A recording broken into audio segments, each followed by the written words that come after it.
Shalom Chaverim, I'm Steve Benoon. You are watching Israeli News Live. You're watching another broadcast of Steve and Yana Chat. And, of course, today, Yana, as she can tell you, Education Day, Menachem Schneerson's birthday, once again celebrated at the White House. Yes, they did it today. I mean, they do it every year, different day, Stephen. And what I found out that they do this like 3 days or 4 days before Passover every year. So it's not necessarily exactly the birthday of Schneerson, exact same day every year. What it is, it's they wait for when the Passover falls on in a calendar, and like 3 or 4 days before Passover, they always sign that resolution. And a lot of things today will be just a repetition, very quick repetition of what is going on, what is being signed. Is this constitutional? I don't think so. I think it's very unconstitutional. And it happened today, April 16, 2019. It is everywhere on the Chabad News, Steve. It's going to come out on Breaking Israeli News very soon, but a lot of news stations are picking it up. And it was celebrated by all 50 states. As usual.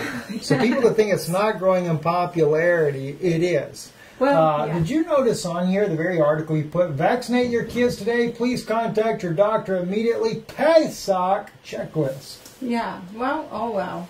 There we go. Literally, make sure your kids are up to date on their vaccinations. There's sure more than one agenda, isn't there? I guess so, but anyway, Stephen, unfortunately it happened as I kind of thought it will happen every year. And you know, some people don't think, few people, I have to tell you, a lot of Christians or believers in Jesus understand what is going on. They can put 2 and 2 together. They're watching the world. They're watching developments in the Middle East. They're watching what's happening in Israel. And they can put it together. And they do understand why we have to be worried about Noahide laws. But there is a small number of religious leaders, Christian leaders and pastors who either don't think this is a big deal, they don't agree with Noahide laws, and they think that Jews will never get to power, and this is just like a little religious thing on the side that they do. And another part of pastors are actually going as far as saying they agree with Noahide laws, Steve. They actually think these are great laws and there's absolutely nothing wrong with them and we should keep them. So, what do you do, right? Other than be going to continue warning people. Let me just say this. I think in light of what you're saying, Yana, is that I don't even know if it's the right way to go about it to say to people, ask your pastor what side do they stand on. Maybe the best thing to do is have you, if you go to your pastor, if you have a local pastor, have your pastor watch the series on the Noahide laws. Because even like in the case of some of the very well-known leaders that have been checking out the broadcast, you know, maybe have jumped to conclusions, but at least some of them are recognizing, okay, yeah, it's not a good thing, it is Talmudic, and they don't agree with it, and I appreciate that. But you really have to dig deep. You have to see what's going on, because this has been creeping in now since around 1991 now. So almost 3 decades. Since 1978 or so, 1970. Okay, back in the 70s, all right? Right, but 1991... it went into the public law. All right, so it's been creeping up. It looks harmless, but the problem is it's not. And the rabbis, as you pull up another nugget on this, they're talking openly about how to bring about a unity, a messianic era, and that's the key to it. They really believe, and it is true, the law will go forth from Jerusalem, but not that kind of law. It's supposed to be the law of Christ. Yes. It'll be your 2 witnesses that bring out that true commandment of God, the Elijah that restore the word. It's not going to be this nonsense of a bunch of Talmudic rabbis bringing about a Talmudist reign. As the one guy, and I brought this up earlier today on a broadcast while you were at the dentist, Ken Johnson's book here, and listen, don't beat up on Ken, but you know, I went into this, shared this earlier today with people. He's saying that the 7 Noahide laws were also in the Law of Kings that was in the Midrash by Rambam, where he had written in there the Talmudic law. And I was able to prove to people from Samuel's writings, Samuel didn't write some separate book that was only Moses' Torah laws for kings. He had already wrote what it was. The king's going to be, it's not going to be good for you. You rejected me. This is what you get. You're going to get a guy that takes your money, 1/10 of your wages, 1/10 of your camels, 1/10 of your goats. Your daughters, your men, your sons are going to serve your king and everything. He told you all the bad things that come with it. All right? And then what do? The king actually comes to earth, Christ Jesus, Yeshua HaMashich. He comes to earth and they reject him too. So, at any rate, all right, I don't want Steve, what I want to tell to people is, when some religious leaders or faith leaders, some favorite faith leaders tell you that, well, Jews don't have that kind of power. Sanhedrin has no power. This is just a little religious sect, and they're not taken seriously. I would understand if there was no... Yeah, let's look at this picture bigger then. Stephen, if there was no resolution signing, and if there was no Schneerson's birthday celebration, who was a promoter of Noahide laws, and resolution specifically will look at what they signed. Now imagine, Steve, okay, let's just give an example. What if Watchtower Organization of Jehovah's Witnesses, they have their own rules. They have about 1,100 rules and regulations. They're like a modern-day Pharisees as well. Like they're imitating Phariseeism in their own way. Yes. Okay? So, imagine, what if we found out that presidents are meeting with a bunch of Watchtower guys, and then they're signing into a public law, 10214, the laws of the Watchtower every year into our public education system. What would we say? Wow, what are they planning? Are they planning on making Watchtower an official religion in the United States? Exactly. Right. You would. You'd Right. say, what about separation of church and state? Right. Which, didn't President Trump even make the statement a little while back that he's going to do something about the separation of church and state? So what is he doing? He's just broke it. He just broke his promise. Maybe this is why he was... No, that's not the point. He was talking about removing this issue of separation of church and state. I thought that he wanted to keep it separate. No, he wants to remove it. What does that do? Know that allows Talmudic law to come into power because he doesn't specify which church. Well, what are they signing?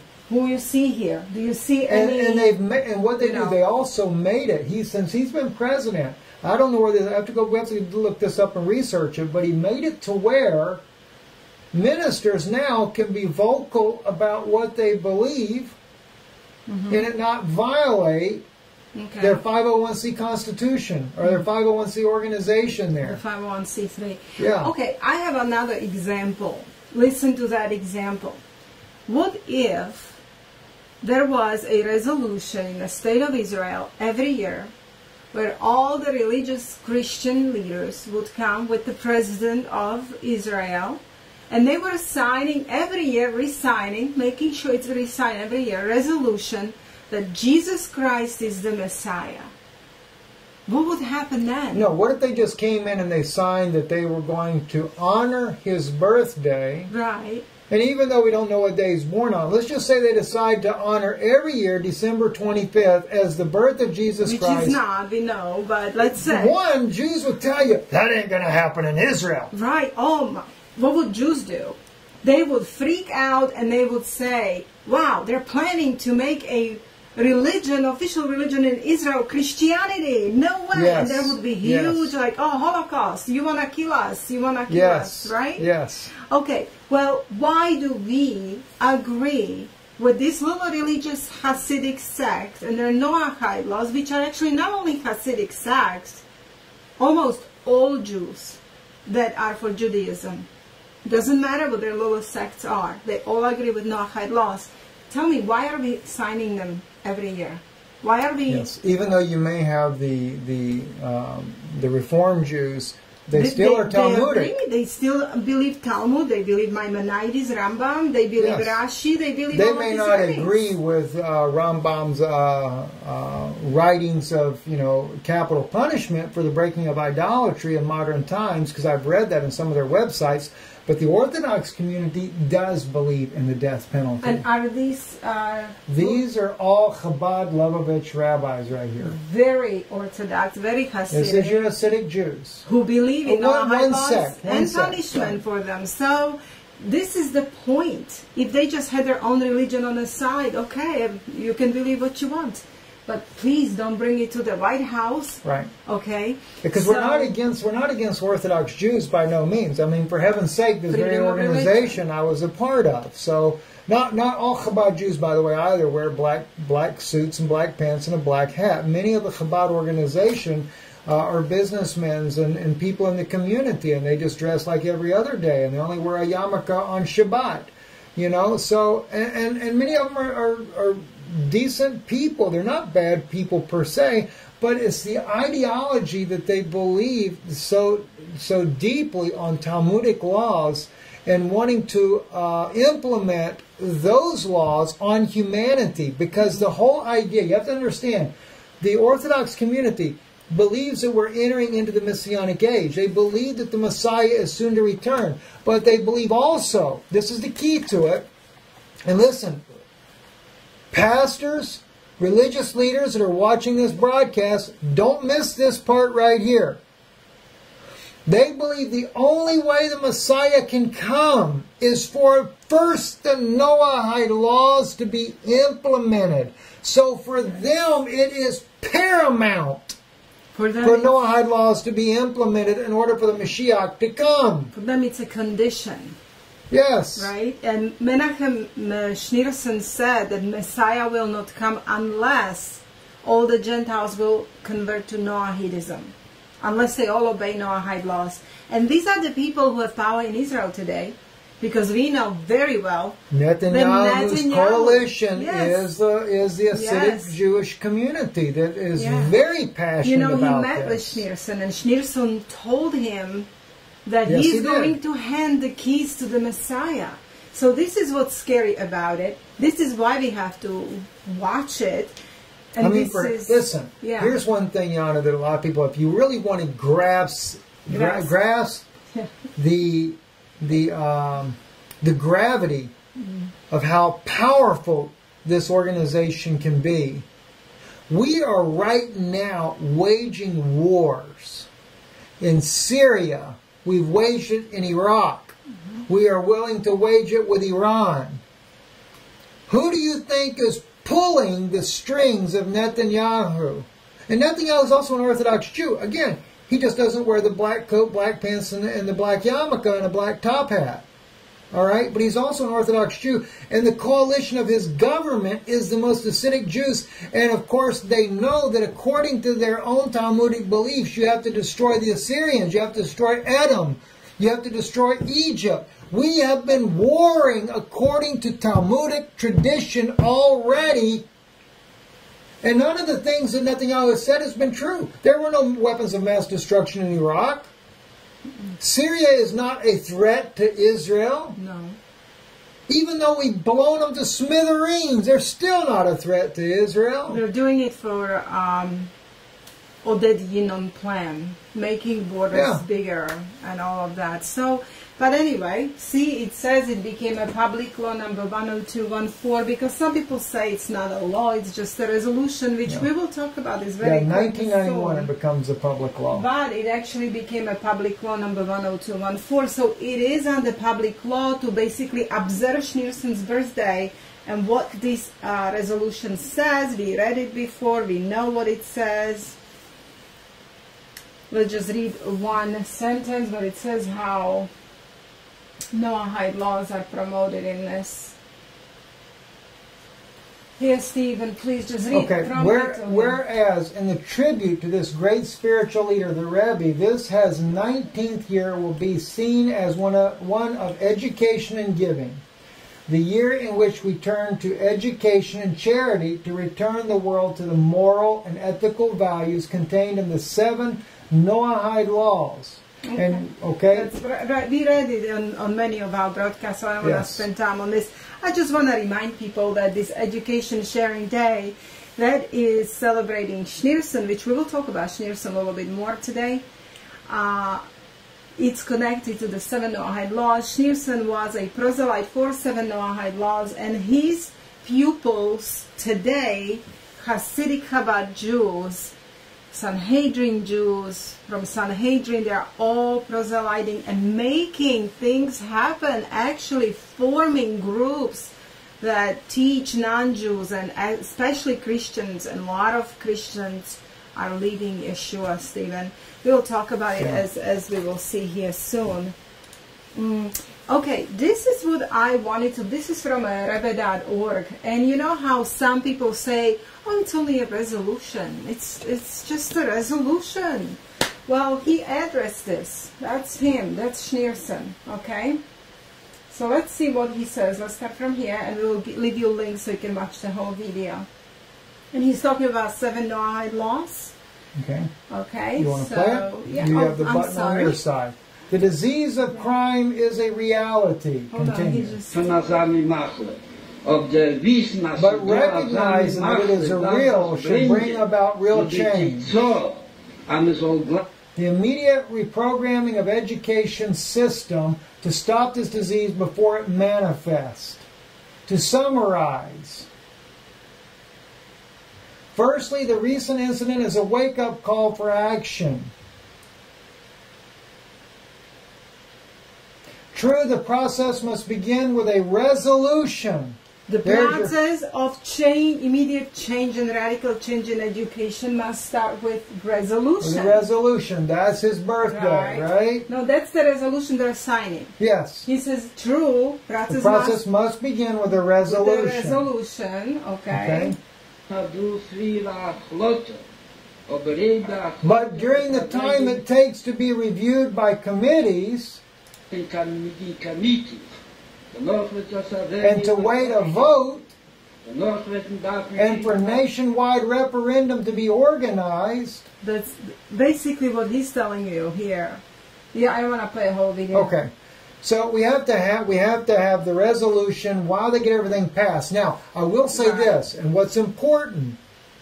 This anti-Semitic law that just passed through Congress and is going into the Senate will pass there, and Trump will end up signing it unless we do something about it. That will give them the power to silence us, because if you're trying to say any kind of conspiracy of the Orthodox or the Jewish community to try to do some kind of takeover of the world, they even mention of any kind of New World Order, that's on, and we'll have to bring that up again for people next time, but we have to show them what the State Department actually considers anti-Semitic.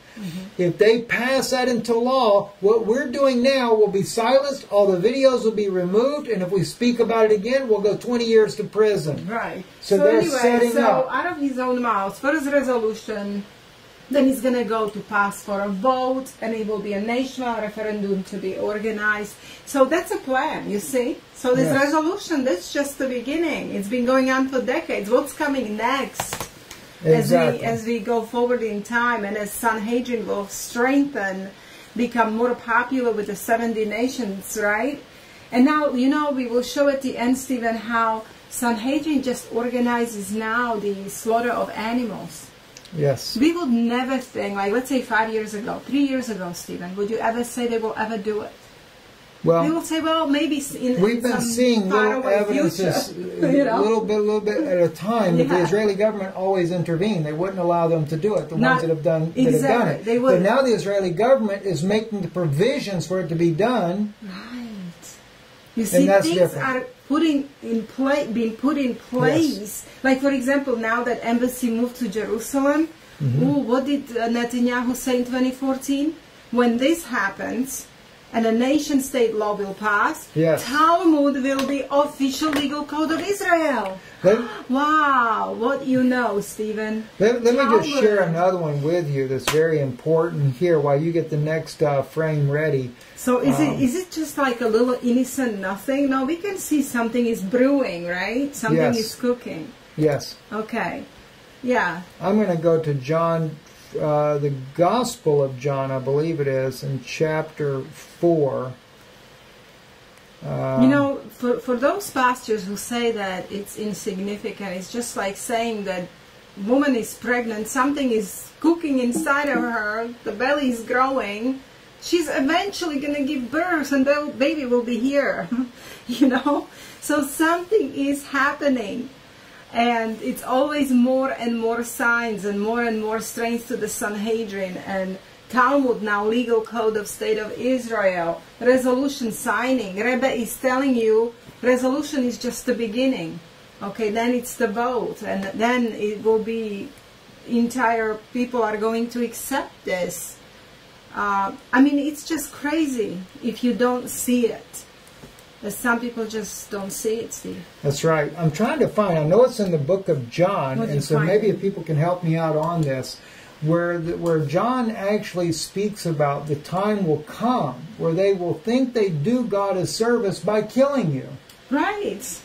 All right, and that is something that is happening in this day, and you have this to understand, is what the Noahide law will be. Right. They will think they do who service? God. God as service. So they're telling you that we will be actually people who claim to believe in one God. Yeah, I think it was John chapter 5, but if anybody happens to see that and can help us out on that, that would really be great. Okay, to pull that up. Here we go. I'll pull that scripture here up. Here we have Noahide, Chabad Lubavitch of the Philippines. The Chabad Lubavitch is huge in Philippines, Stephen. Yes. And this is their website for Philippines, Noahides, and here they have the 7 Noahide laws, and this is what they're teaching them, right? And these are just basic Noahide laws, but then you go to number 7, establishing a court system, appointment of judges, and they're saying in order that all the above laws will be properly observed, courts of justice should be established in every city or zone with judges who will make decisions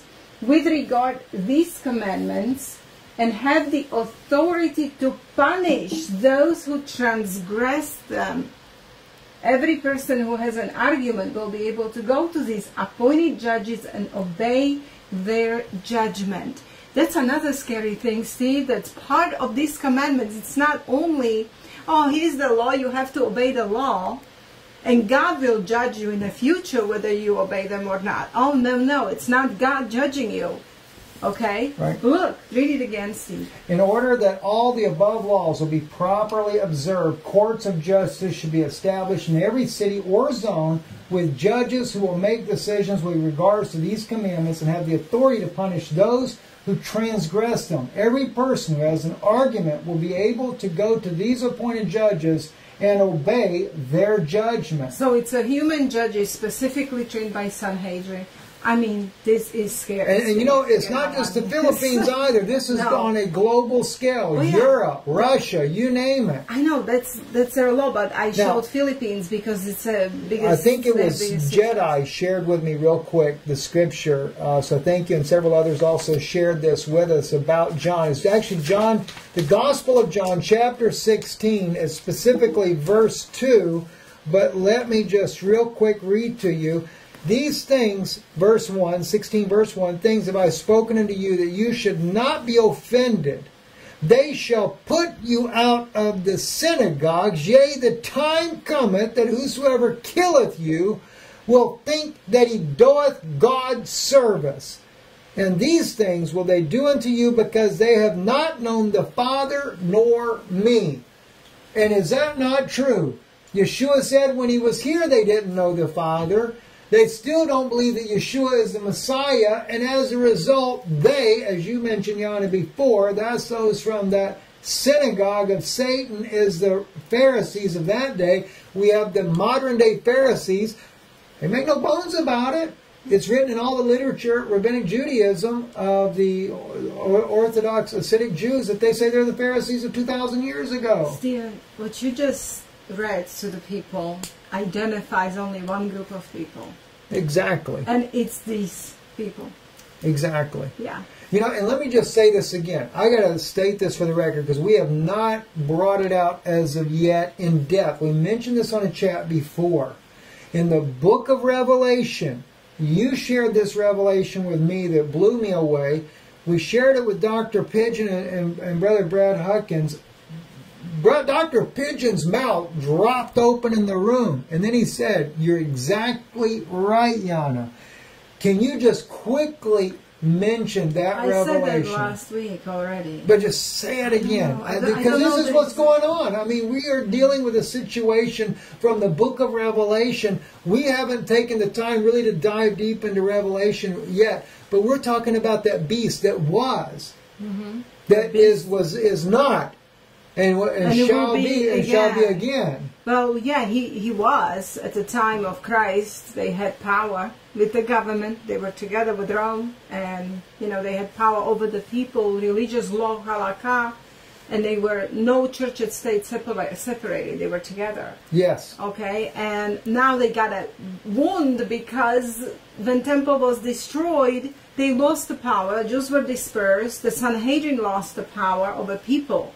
So they are no more. And they had, what power did they have? Remember, because you had the woman that rides the beast. You had Rome and Orthodox Judaism 2,000 years ago through the Hasmonean dynasty, a false priesthood were like that, inseparable. And what did they say? They said when Pilate, his wife, had a little bit of good spiritual inclination, had nothing to do with this just man. I've suffered many things this night in a dream about this man Jesus. You know, but what happened? What did the people say? We have no king but Caesar. No king but Caesar. Right? That's almost like it's going on today, you know. I mean, Trump has become the modern day Caesar. You know? Yeah. It is, and the Pope of Rome, who's endorsing Noahide laws. Yes, that's another one that people are overlooking too, Yana. The Pope of Rome has already endorsed the Noahide laws. He signed up with them in the year of 2007. Just like that. Yes. So here comes that beast that was, is not, and yet it is again. It's gaining the power. And you also mentioned to me that time as well that lamb that rises up, that little small lamb with two horns like a lamb, but spake like the dragon. Well, you know, that's all Israel in the Middle East, because right now Israel, even though remnant, maybe Jewish remnant is there of the good Jews. Yeah, there are good Jews there. There is a remnant they're there. All over the world. Yes, they are. Not only in Israel. Because when Paul said, all Israel shall be saved, it was a remnant from every age that is saved. And yes, Israel is scattered all over the world. All 12 tribes are not there. It's not scriptural to say they are, because Judah had to return home first. Because why? The stage is being reset like it was 2,000 years ago. But a lot of Judah is still dispersed. Not everybody. I agree with that. I agree with that. You know, but there's still got to be a small remnant there, because just like it was 2,000 years ago, there has to be a small remnant that believes Yeshua. When he left, there was a remnant that believed who he was as Messiah. As he gets ready to return, there's still going to be a remnant that believes that he is the Messiah. It will be, and they are the what? Persecuted as they were 2,000 years ago. It will be only Yeshua that will gather up all 12 tribes and bring justice to the land.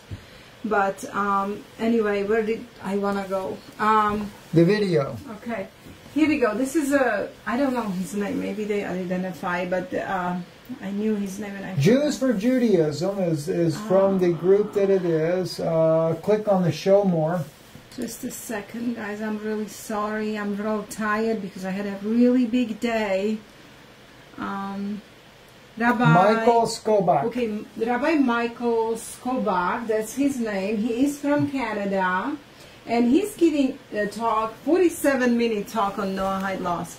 I have marked some minute markings here that I thought might be important for you to listen to. We're on 11:53, is that right? Why don't you start right there, Steve, and I will stop and I think where I think. Let me get my volume up real quick. Hang on. Get ready to play. If you'll get ready to push the play button. Okay. I've got to get volume up over here. This is going to give you a good idea, once again, yet another proof where there is a concerted effort to bring about the Noahide laws as a reality of a global law. Now, I gave several points in here, like, because this is long, of course, for our chat, but I really recommend you listen to the whole video. We'll give you a link, but let's see what he does at 12. Go ahead. God's name, obviously the prohibition against desecrating the name of God, fulfilling our oaths and vows, honoring our parents, giving charity, and prayer during times of need. These would all be, again, additional requirements for someone living under the Noahide laws. And some sources, like Rav Nissim Gaon, teaches that any mitzvah or action based upon reason and intellectual understanding would also be incumbent upon Bnei Noach. For example, in the Bible, Deuteronomy chapter 23, verses 4 and 5, the scripture criticizes the people of Moab for not coming out to meet the Jewish people with bread and with water. Now, there's no Noahide commandment that seems to obligate them to engage in such a behavior, and yet scholars like Rav Nissim Gaon would say that natural morality, anything that would be included in natural morality, would require a behavior like helping other people when they're in trouble. It just makes sense. You don't need to have a particular commandment. Rabbi Yoel Schwartz. Now, I don't know if this is... Let me just mention something there. Yeah. On this issue here, they're putting this, they said this is not under the Bnei Noach commandments. First off, that's all Talmudic to begin with, even though they do mirror that of the Ten Commandments, as we've always said. It's the way it's interpreted by Talmud. But if you go to where Noah really does give commandments that he says he remembered, which, by the way, clearly written by Moses, the commandments were given long before they were ever given on stone. And yes, the Gentiles also, the children of Noah, kept the commandments, which included the Sabbath. If you go to the video I did earlier today, you will see I make the case for this. But under the book of Jubilees, found in Qumran, we find out that Noah does have 7 commandments that he remembered. Okay, the only ones that he remembered, and one of those was love your neighbor. So it is true that there should be love your neighbor as yourself, but in modern Judaism, they believe that love your neighbor is only to the Jews, a commandment only from Jew to Jew. But in this part, they're trying to say, but the Gentiles have to do these services as well. No, it should be mutual with both sides. We should love the Jews should love the Gentiles as well, and it shouldn't be any different. Just love your neighbor because they're what? Children of Shem, one of Noah's sons. So in that case, the 7 Noahide laws apply to Israel as well. Okay, I don't know why I put 12:13. I know maybe I marked it wrong. He was a great scholar living in Israel, an authority on the 7 Noahide laws. He writes that Noahide should work on perfecting their midot, their character traits, such as working on issues of anger or arrogance, becoming more generous. Okay, how about Joe? Yeah. How about him working on his character? And but if you notice, though, these are the plans that they will make up laws as they go along. Exactly, they're just making them up. But you know, maybe somewhere here, he's talking about Christianity being idolatry. You find it. They contain many particulars in each of the categories. Professor Aaron Lichtenstein's seminal study on the 7 Noahide laws revealed that they really encompass at least 66 of the biblical commandments from the traditional list of the Jewish 613. For example, one of the 7 is gezel, is theft. Rabbi Lichtenstein says that this category includes many other commandments, not just stealing by stealth, which I don't know. I'm trying to find. I forgot to mark it. It's okay. it. Just let's look for it. And we think it's such a small enterprise, just 7 laws. The truth is that this universal path of Torah includes many more than just 7 laws. Maimonides, for example, and others insist that even though one of the 7 laws is not to believe in God, it's interesting that many commentators say that among the Jewish people's 613 commandments, belief in God isn't one of those either. And therefore, Maimonides and others insist that belief in God is at the center of the Noahide laws. And the truth is that the idea of commandments themselves wouldn't make sense unless there was a commander. So obviously beyond these 7 laws is the idea of doing them all because they were commanded by God. The Talmud says in Babylonian Talmud tractate Hulin 92b, everything is Talmud. It refers to the 30 mitzvot, the 30 mitzvot of B'nai Noach, but doesn't enumerate. Now we don't have 7, we got 30. Many of the commentaries explain that these 30 are really bylaws and offshoots and subdivisions of the original 7 basics. Rabbi Aaron Alevi of Barcelona, in his Sefer HaChinuch, says, make no mistake about the enumeration of the 7 laws of the sons of Noah. They are but categories, these 7, and they contain many particulars in each of the categories. Professor Aaron Lichtenstein's seminal study on the 7 Noahide laws. Notice it's always reference to rabbis, always to Talmud, always to the men. It's not God said, it's always Talmud says here, this rabbi said here, this professor rabbi said here. They're working it out, big time. They're working it out. They're making it up as they go. And you know, it's not no 7, there's a sub-laws to them. Okay, we can't wait to see what 30, they will be. We've got 66. I don't know where is the marking about when he speaks of Christianity. Let me see 23. I want to talk about how he's talking about Christians leaving the faith, I think. Oh, I'm so sorry. I should have prepared better, but as I said, I had such a bad day. Okay, let's try again. Now, in the 1980s, there was a tremendous amount that was percolating in the world. And one of the things that was percolating for a while, but began really hitting hard in the 1980s, was that there had been a growing interest among Christians in understanding the roots of their own faith. And so, one of the major movers of the development of the modern Noahide movement was someone named J. David Davis. He was ordained as a Baptist minister in 1972. He became the pastor of Emmanuel congregation in Athens, Tennessee. And in the early 1980s, he began with his congregation to explore the question of who was the historical Jesus, who was Jesus. And it led them to a study of Judaism. Now, why would this Baptist church be studying Judaism? Because they discovered that Judaism was the religion of Jesus and Jesus' followers. They ultimately came to reject all Christian doctrines and beliefs that ran counter to Jewish biblical teachings. There we There's go. your danger there of is Noahide your danger laws. of Noahide. They all left Christian doctrines and beliefs. Now he does speak about there was a split as a result. Yeah, it's really interesting. And he also talks about how Christianity is idolatry. He also talks about Trinity. The most majority agrees that it is idolatry, although something that it's shituff, which we talked about last week.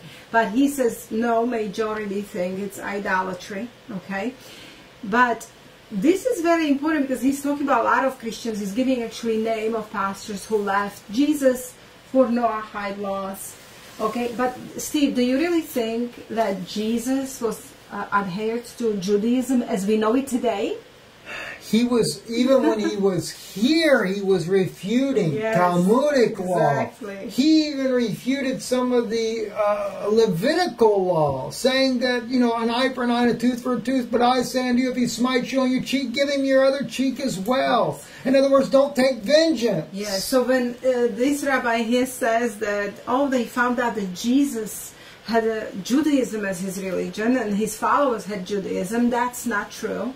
Because Judaism as we know it today, and as it was 2,000 years ago, was rabbinical Judaism, which is Talmudism, and Jesus had rejected it and fought against it and exposed it, right? Yeah, you have to go back. Exactly. With Jesus, he was the same God that had spoke to Moses, spoke to Samuel, Yeah. When he said to Samuel, they didn't reject you, they rejected me. Right. And that was prophetic, speaking about what was going to happen in the future.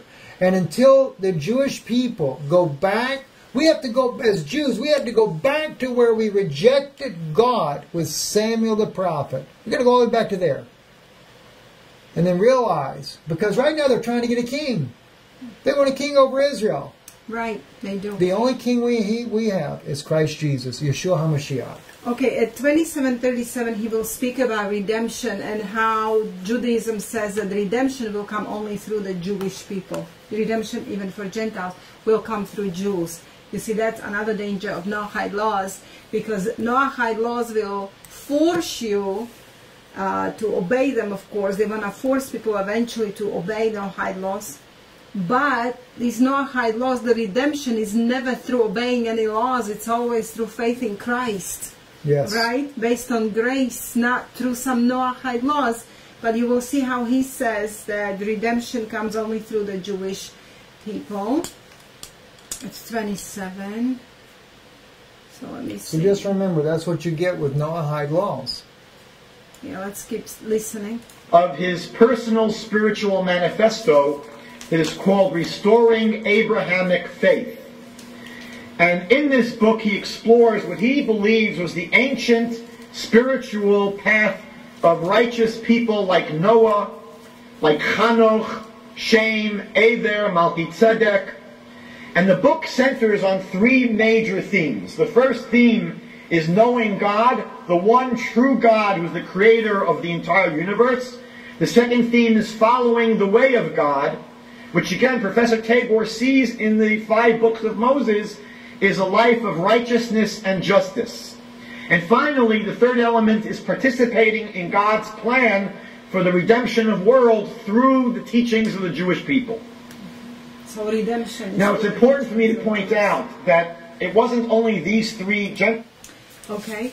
Now, on 28, he will speak of Schneerson. Okay, he will speak of Schneerson. Men who were involved with this incredible journeys, personal journeys. There were many, many Christians at the same time that were going through similar journeys. It's important for us to understand that at the very same time, Jewish people were getting involved with this movement. The Lubavitcher Rebbe, Rav Menachem Mendel Schneerson, gave a talk in 1987 encouraging his Hasidim to influence non-Jews to begin observing the Noahide laws as a way to help make our world a dwelling place for God and to prepare the way for the coming of the Messiah. There we go. Prepare the way for the coming of the Messiah. As we said already, that's right. this is the danger of this. That's the danger of Noahide laws. They truly believe, and now they're signing it in our White House. In so-called Christian nation. I can't wrap my head around it, Stephen. It really bothers me. I wish all Americans have stood up today and we went to the White House and we prevented this from happening in our nation. Such thing going on. Remember, the ACLU, they spent 3 decades removing the 10 Commandments. And they did the 10 Commandments because they were trying to make way for the Noahide laws. Because why? The Orthodox community say the 10 Commandments don't apply to the Gentiles. Although if you watch the video I did earlier today, I clearly make the case all 10 Commandments apply to both Jew and Gentile. There was no special laws. And so therefore, under the 10 Commandments, idolatry, not Talmudic idolatry, but idolatry, I agree with. But the issue is I don't believe that Yeshua was some kind of junior partner either. I can tell you that much. That's the temporary shituv. That's how they're trying to get to Christians, saying for now you can keep Jesus as well a junior partner. But eventually, as I was reading you from the book of the Divine Laws by Rabbi Moshe Weiner, yes, where he's describing then in the world to come or during the Messianic reign, you're going to have to get rid of even that Jesus, as a junior partner Jesus. So that's the plan that they have, and what worries us that it's being all over the world signed into government. Let me real quick, because Angela had posted the 10 Commandments don't apply to us now, we're under grace. All right? You have to understand, Sister Angela, this here. Let me just say this to clarify something. God said that the laws were no longer written on stone, but they're written on the tables of your heart. All right? So I agree, we are not under the law. But the law that is speaking of that we're not under is the Talmudic law, and we're not under Levitical law. All right? There's no temple, etc. But if we say that we're not under the law that is in our heart, which means don't murder, don't commit adultery, don't steal, don't covet, how can, if the law of grace does not put the 10 Commandments within your heart, then that means you can just go out and break any of the 10 Commandments you want and it's no problem. Because the interesting thing is right after the death of Yeshua, when the women were preparing everything, the scripture says they came and they rested on the Sabbath. They didn't do anything of the preparation on the Sabbath. They said, according to the commandment. All right, why? It was still in their heart to keep the Sabbath. All right? The same thing with like I said, with murder, anything else. I don't believe that, when people talk about, okay, what about the feast days? What about kosher? All these different things here. Keep the 10 Commandments and you'll automatically keep everything else. I'm telling you, you'd be surprised what you can do with that. If I can add something to Go ahead, Steve, sure. When people say we're not under law but under grace, that's true. We are definitely saved by grace and not by law. However, the 10 Commandments is not really law. This is the universal moral code. Exactly. These are commandments that are universal code of mankind. They will be written upon your, not on the tables of the stone, but tables of your heart automatically when Christ is within you. So, and Yeshua himself, Jesus himself, said and had his own commandments, and he says what? Love your God and love your neighbor. These are his commandments. Now, these are basically the 10 Commandments. He said the 10 hung on those too, right there. That all 10 hang on those too. Because even the rich young ruler made the comment. He says, "What must I do to receive eternal life?" What did Yeshua say? He didn't say, "Well, you're under grace." He said, "Thou knowest the commandments." He said, "I've done all these since my youth." Right, exactly. So basically, first 5 deal with the love for God, and the next 5 deal with the love of your neighbor. So this is what Jesus summarized the 2 as his commandments, or law of love. Then commandments are basically law of love for God and for your neighbor. And just really quickly before we go back to this, Rabbi, I want to say that, Stephen, the 10 Commandments were written with the finger of God on a stone, and they were put inside of the Ark of Covenant. Why inside? Well, Moses broke those, and then God made Moses write the 10 afterwards. Yeah, but originally 10. Yes, no, I understand. Were written with the finger of God on a stone, and they were put inside of the Ark of Covenant, because this is the covenant between God and humankind. Okay? And the Ark represents the heart. All the Levitical laws were put on a parchment of paper by Moses, not God, but by Moses, and they were put outside of the Ark of the Covenant. And that's a huge difference. Okay, but let's go back to this, Rabbi. So that was very important, right? At 28. I'm going to go back to 28 and listen again. Because he will say something at 31, at point 31. He will say that President Bush signed Noahide laws into law. And this is what I don't understand, Stephen, that what I don't understand is when people say it's not a law, it's a resolution, yet it's under public law. Rabbi Cohen in United Nations said in front of entire United Nations committee that it's a law in United States, and this rabbi will say it's a law in United States and they're signed into a law. So how come rabbis know it's in a law, but then Americans just have no idea, right? Isn't it strange? Well, they're downplaying it is what they're doing. Yes, so let's go back to 28 and let's listen again. This movement. The Lubavitcher Rebbe, Rav Menachem Mendel Schneerson, gave a talk in 1987 encouraging his Hasidim to influence non-Jews to begin observing the Noahide laws as a way to help make our world a dwelling place for God and to prepare the way for the coming of the Messiah. In 1981, Professor Aaron Lichtenstein, I mentioned it before, published his seminal work, The 7 Laws of Noah, which is a crucial source book for people that want to understand what these 7 laws are all about. That was back in 1981. The second edition came out in 1986. I mentioned before Rabbi Yoel Schwartz from Jerusalem. He's an expert on the Noahide laws, and he wrote a book in Hebrew called Or La'amim, which was written basically to encourage people to follow the Noahide path. And this book was translated into English and published as a light unto the nations in 1988. Here in Toronto, we have with us Professor David Novak living here.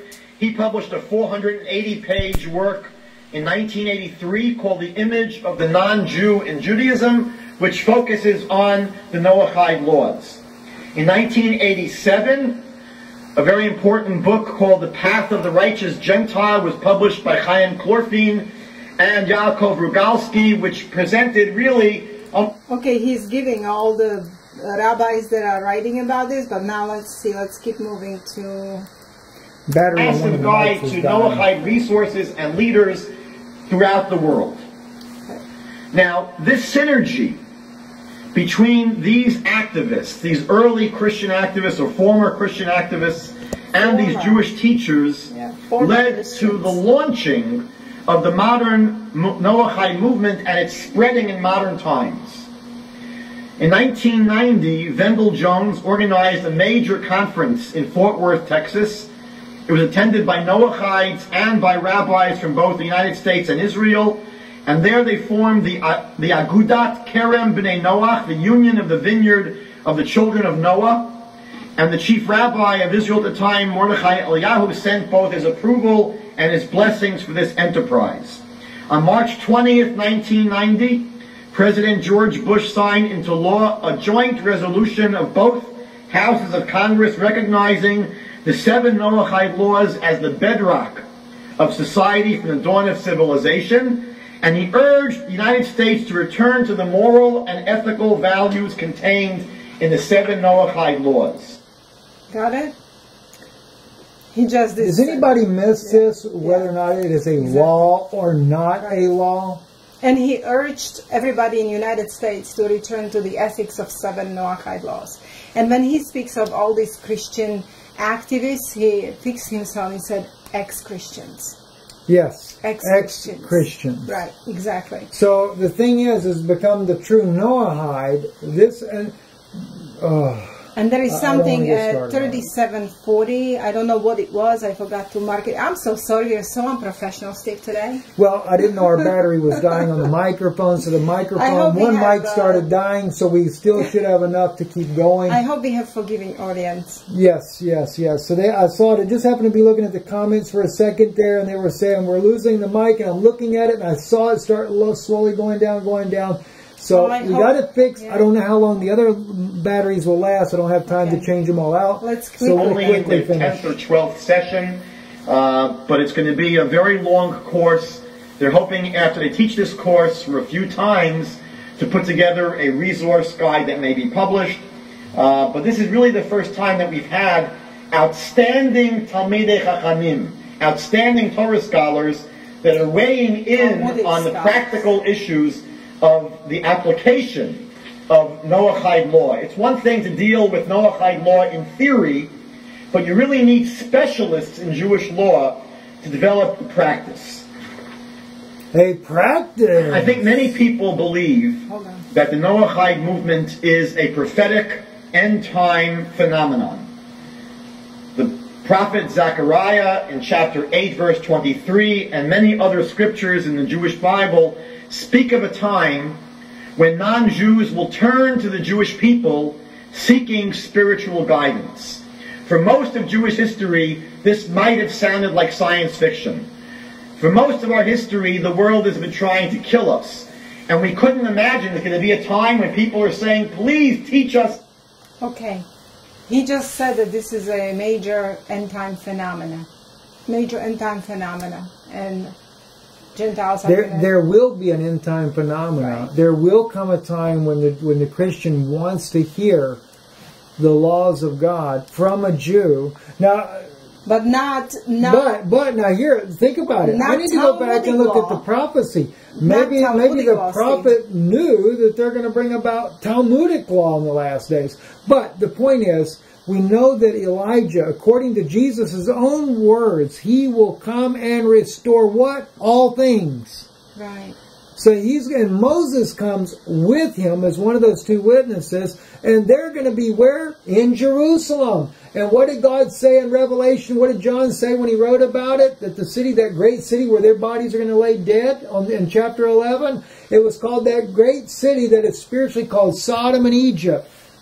God has identified Jerusalem as a sin pit hellhole of the world. It's become a gay city, the most immoral city on the planet, with Egypt. And when you speak about Egypt, what are you talking about? Because they believe in this holy serpent. And that's an Egyptian practice of a flying serpent god, and they bring that into Israel. And so therefore your two witnesses come to refute it. And then those Christians that have ears to hear and eyes to see, they will latch on to the truth and say, show us the real way. Yes, and you know, it's not only that Israel is a gay capital of the world, Steve. So it's not a true Torah nation right now. It's a very sinful nation that God of Israel is hurt, deeply hurt at what's going on in his land right now with this gay capital of the world. Okay, Tel Aviv, we know that. Gay parades in Jerusalem. Talmud being a legal code now in Israel. Bibi Netanyahu made sure, okay? They're making Jerusalem international city. They're building a temple for the Antichrist, okay? Yes. But not only that, abortion laws in Israel, the most liberal abortion laws, long time before New York or United States did this. Long time before, Stephen.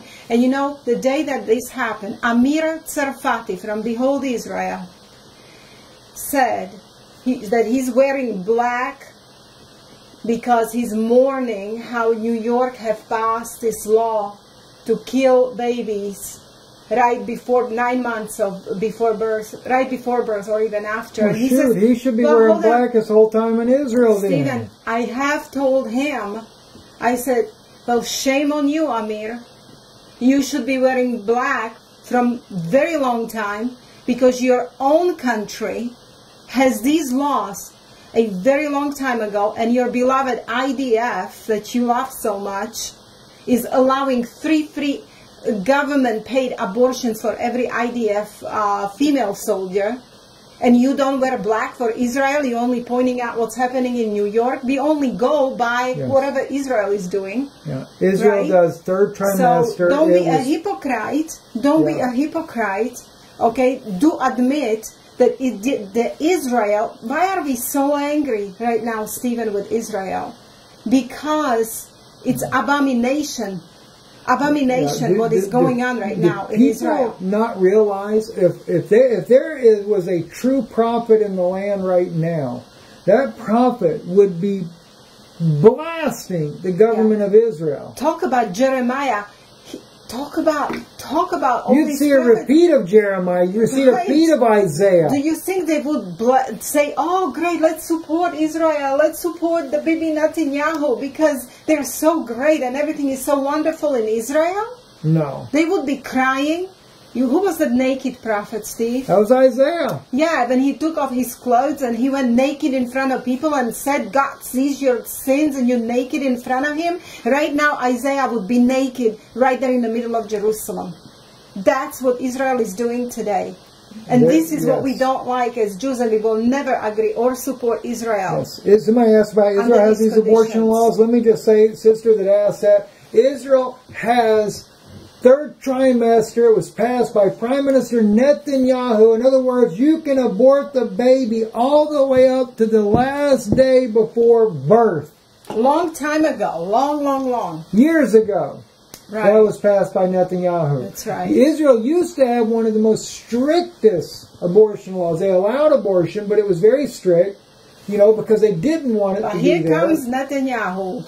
Yeah, and then what were they doing it for? You want to know what they were doing it for? They were trying, and this was literally debated in the Knesset. It's debated in the Knesset how to put an end to make sure that Palestinians or the Arabs didn't outnumber them, and this is why they wanted to pass the abortion bill and go all the way to the third trimester. Yes.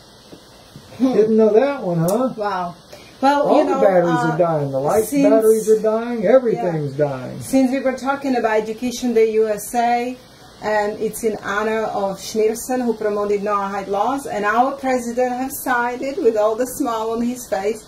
There is this article from 2014 by a journalist, Alison Ware, and she wrote an article, Why is United States honoring a racist rabbi? I thought it said rabbit at first, racist rabbit, but it's rabbi, okay. Rabbi.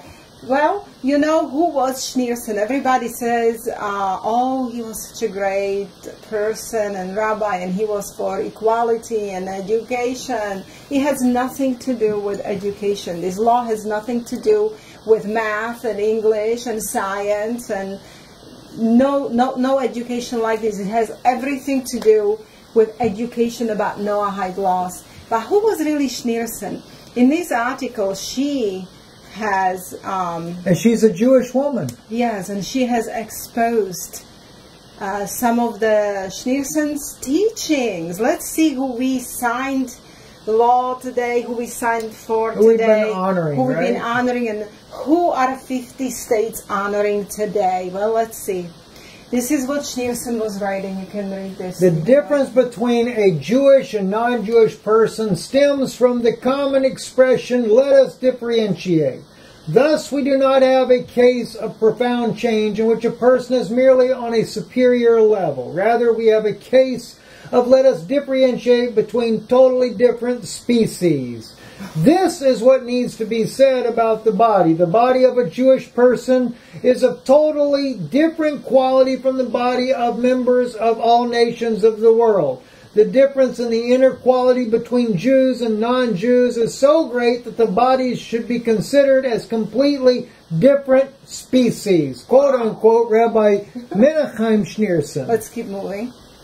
To read. An even greater difference exists in regard to the soul. Two contrary types of soul exist. A non-Jewish soul comes from 3 satanic spheres, while the Jewish soul stems from holiness. As has been explained, an embryo is called a human being because it has both a body and a soul. Thus, the difference between a Jewish and non-Jewish embryo can be understood. The general difference between Jews and non-Jews, a Jew was not created as means for some other purpose. He himself is the purpose, since the substance of all divine emanation was created only to serve the Jews. The important things are the Jews because they do not exist for any other aim. They themselves are the divine aim. The entire creation of a non-Jew exists only for the sake of the Jews. Okay, all right, so let me just say this. I got to say something. This is the person we have celebrated today, Stephen. Okay, listen, here's what gets me though. Think about this. Does this not sound like the white slave master in the United States over the black people? Long time ago, and they used our Bible nation to defend their slavery. And they took and they belittled the our black brothers and sisters as if they're some kind of lesser race or something like that. So this kind of person is celebrated today in the White House. Jeez. Okay, so it's you know what, this I can't wake up from this, Stephen. Okay, this is another from Gilad Atzmon. I want you to know about Gilad Atzmon. You can go ahead and Google him, research him. He's a Jewish, I think, saxophonist. Stephen, he's a phenomenal musician. What a righteous Jew, I want to tell you. He's speaking against all these things going on in Israel.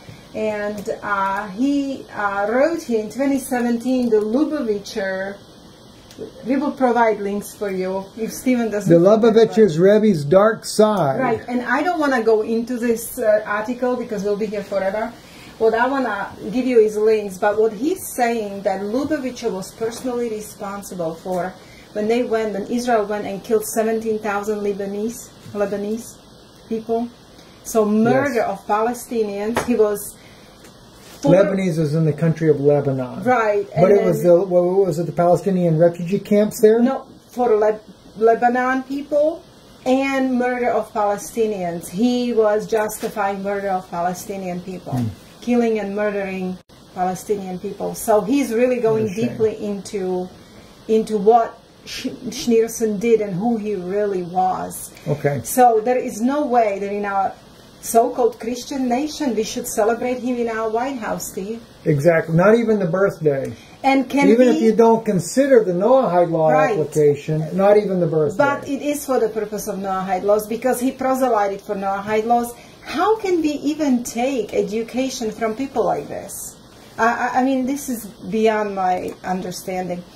Okay, what Schneerson wrote, right? That Jews and non-Jews have different souls and all that we can kill Gentiles and all of that stuff. This is nothing new. Look what Chabad Rabbi believed. This is from Haaretz, Israeli news.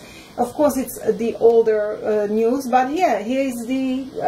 Chabad Rabbi, Jews should kill Arab men, women, and children during war. Right, like they can kill, and they are saying here how, Jewish law... Back up just a moment, or are you going down to a specific place? Well, I don't want to, I just want to provide them with links so they can read because we are over time. All right. Okay, so, hold on just a second. Let me just read this one part right here. But Friedman's words have generated a debate about whether there is a dark side to the cheery face that the Chabad Lubavitch movement shows to the world in its friendly outreach to unaffiliated Jews. This was something just sounds like, let me see. Well, I'm going to leave this particular link so people can read, but they are rabbis, especially Chabad rabbis, the ones that signed today with Trump. Yes, from Chabad Lubavitch, exactly. that they are basically murderers, okay? These are not a very nice people. And some more news that happened yesterday, Stephen, Passover sacrifice reenactment. Success despite political pushback. As we told you in the beginning, that things are happening and speeding up in Israel that we would never believe just three years ago, Steve.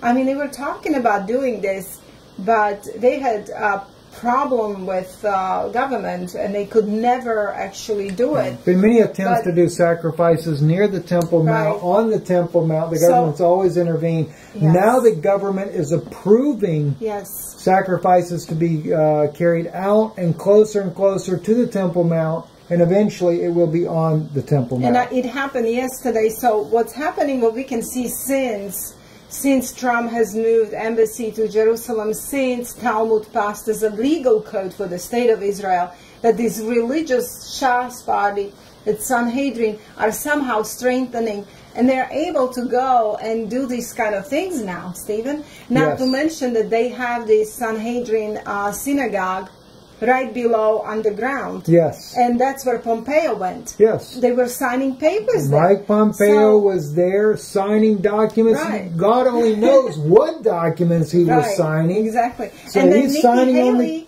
having a coin that she's a president of the 70 nations that Sanhedrin is calling upon to recognize Sanhedrin, and nations are actually recognizing Sanhedrin now. So you can see how things are speeding up.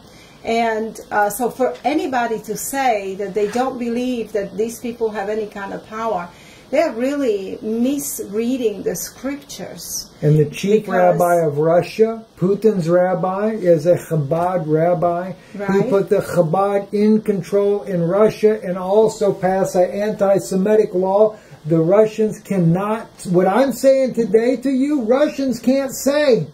No. You'd be in jail. I think we are the only country, because Europe has the same laws. We're the last one, and we're coming up. Yes, and we're coming up. That's right. So, and here we go. I am going to leave you a Leland Jones published this yesterday. This is actual video of the sacrifice service for the let's third just temple. play it while we're talking here and closing. It's like 16. And that, no, we have one more news. Okay. Within visual of the Temple Mount.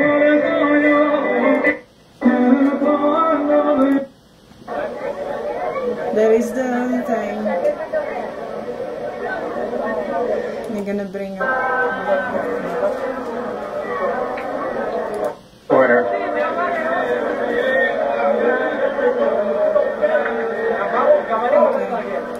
Not really lit. As you see, we can do it now, which is, you know, we don't.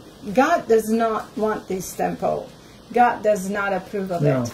God does not need sacrifices. We as the human beings are the temple of God. We are the third temple. But as you see, they are going to actually do it. They will succeed, and they're going to have this domination. Sure, and this is what I believe Ezekiel was talking about. You know, he knew that they would bring back this temple service. And in the conclusion, Stephen, if you don't mind, this is from 11 hours ago. This is actually from today.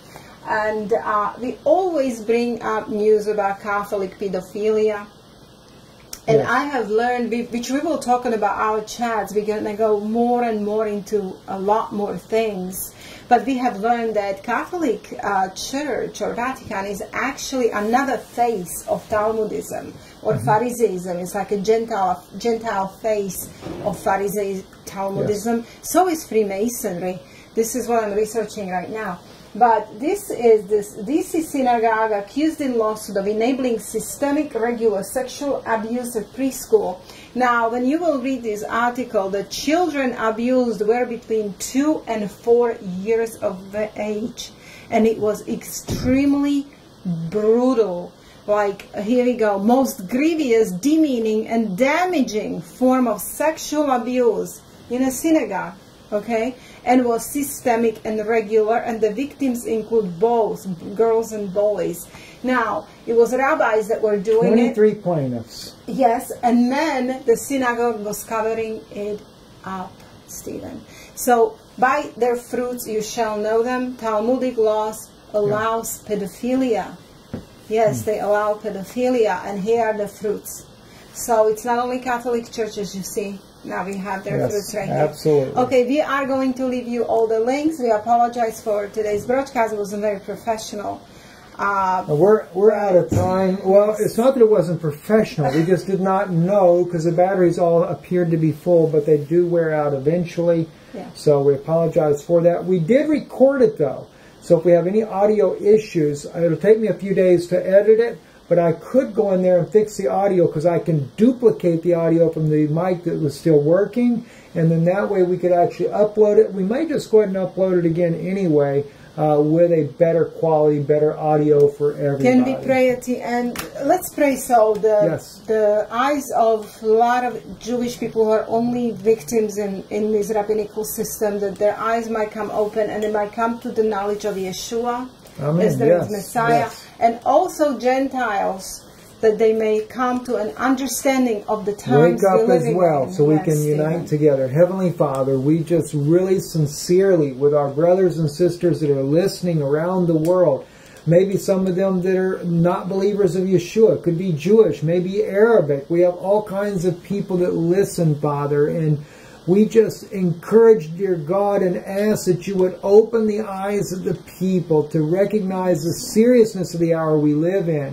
And of course, our heart's desire is that people will recognize you, Father, Yeshua, as the Mashiach, as the Messiah, so that they can know who the true Messiah is in this day. And we pray too, Father, not only for the eyes of Israel to open, the Jewish people's eyes to open, but we also pray for our Christian brothers and sisters that do not recognize it, don't know the dangers of the time, the seriousness of the hour.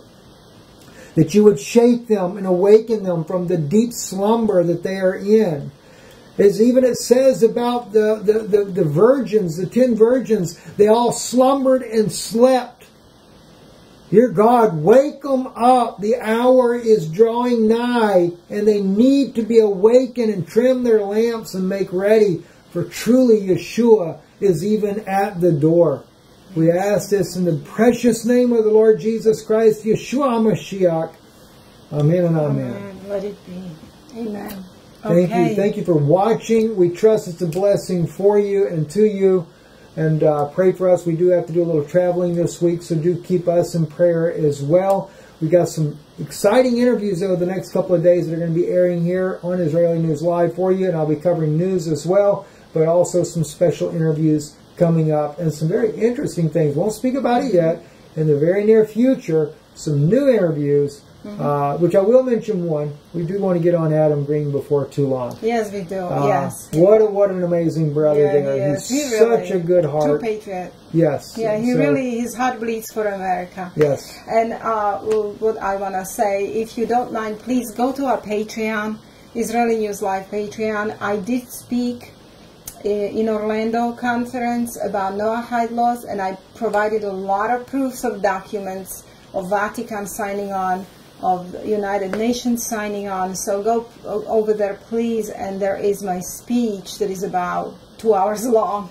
Yeah. So it's kind of long. It's actually about an hour and 15 minutes long. It's worth the watch. It is filled with important information. And that's something that should be shared with pastors and friends of yours as well. So if you're a Patreon, you can go to their house, sit down, get a group together and say, look, we need to look at this and watch it together. Thank you very much for watching. You have a Thank great you guys. night. Shalom, shalom. Shalom, everyone. Laila Tov. Yes, Laila Tov. Good night. Yes.